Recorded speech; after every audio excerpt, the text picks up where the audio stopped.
न पूजा करावे खरू झूठो के टीका लगाबो है।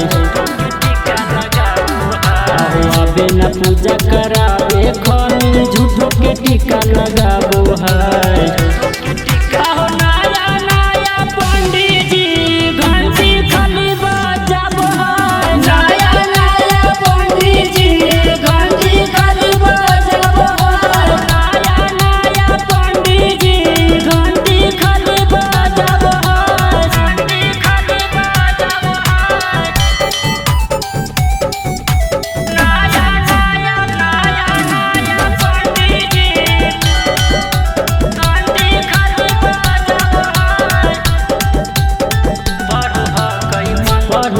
कई मंत्र मारी गूगल पर सर्च जी अपना में केहू के ना होबे दो है टच जी।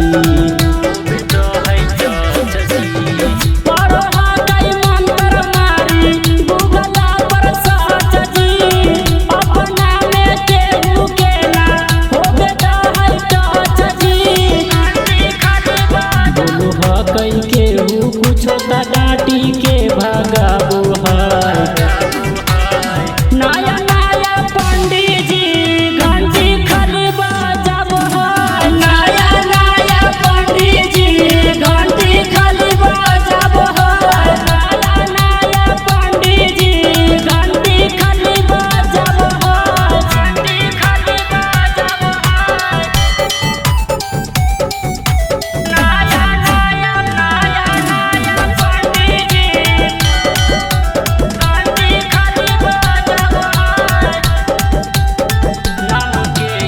नाम के पेनो हकई खाली कंठी माला जी अब हकई कुछो नहीं करो हकई हाला जी।